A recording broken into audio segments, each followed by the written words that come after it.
Hello, me again here. I just making this video as an afterthought to compare the different types of treadmill motors that you're probably thinking about buying. It amazes me that these actually sell the best, and you get the most money for these, which is normally what you see on eBay for treadmill motors. You know, they're relatively small. The stand is built onto them. You know, they will work, and they're not bad. But look at the size comparison difference between this one, and this is a treadmill motor too, and this is the one that you'll be bidding on. And then I have a really big one out of a commercial treadmill. I have yet to pull the flywheel off this one. But, I mean, look at the size difference. And even though this one is rated for less amps, it has the same horsepower rating as this. Now, not to the point yet where I can sell this on eBay because probably the shipping for this, I wouldn't get enough money for it. This little one would probably go for more money than this big one right here, which this big one is going to give you more power at a lower RPM. It's going to be much better for a windmill.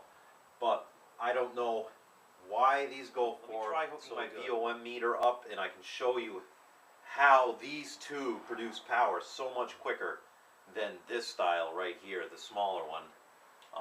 If I can do this and if you can just see the display, okay, that's the hard. I have it on DC volts. Right now I have it connected to this one. Let me see.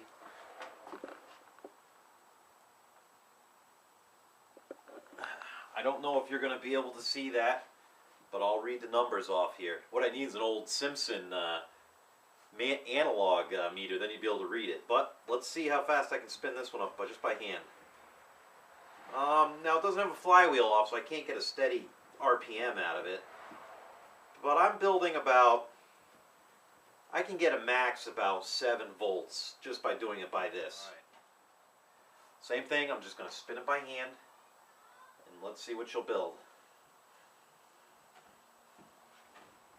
I can't even get my hand on it. But with this, no problem. I can spin it up to 12 volts. Just by spinning it at the peak. You see that? It bumps up to 12. Builds power at a lot slower RPM than this one. Now, let's hook this up to the big one here. Like I said, this one I'm going to put on eBay at some point. I have to, it's heavy, and the shipping, I don't know. I don't know what I'm going to do yet, because I don't want to get screwed, and I don't want to screw somebody on the shipping. Again, I haven't pulled the flywheel off this one yet. This one actually had 2 flywheels. It has a flywheel that goes on the other side too. But I have yet to pull this flywheel, so I'm having a little hard. But I can spin this one up to 13 volts. And this one is going to put out more amperage than even this one. Again, I'm not going by what these, I'm using these tags as a reference, but when they load test these or when the engineers calculate this data, they're, figuring on you're using these as motors and not as generators. Just common sense is going to tell you, obviously, this is going to give you more power than this. Now, as another example that may be easier to see on the camera, again, I have my trusty 12-volt Automotive test light here. So let's hook this up and see how easy it is to get power out of these. Alright, first I am going to hook it to our small, well, this is actually a normal size treadmill motor right here. And let's see what we get for some juice. Again, this is just a 12-volt Automotive Napa Special test light. There's nothing special about it. Alright, here we go. I can get it to light, as you can tell. And that's not bad. That'll work for, a 12-volt system on a windmill. Again, I'm just doing a comparison here. Now I'm going to show you the bigger one here. That noticeable difference. Even though the numbers on this, it has less amps, and I believe it's less voltage. But look at that. I mean, I'm afraid if I spin this up, I'll burn a light bulb out in this test light. I'm going to try to hook it to the big one. Again, I have a flywheel on this, so it's going to behave differently.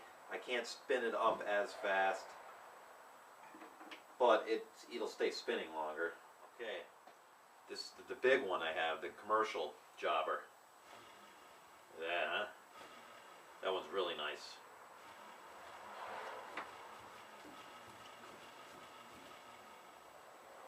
This one, again, I will be putting on eBay at some point. But I just wanted to make this video so people can get a guesstimate of what they want to buy. Men, this is good. And I sell a lot of these on eBay, and they go for just as much as this does, which I don't understand, but this is good. This is better. And in my opinion, this is best. Again, shipping, I try to go with the flat rate shipping boxes if I can, because then it's the same rate everywhere in the country. They don't make a flat rate box that this will fit in. So it's heavy. You're talking probably $35 to ship it to California. So I may cut one of these input shafts down, because you're only going to need one to use this as a windmill. It has two 5/8 keyed shafts. I may cut one down, and then I'll be able to fit in the box, and then I'll ship it, so the shipping prices aren't outrageous. So that's it. Hope this helps you out in your decision.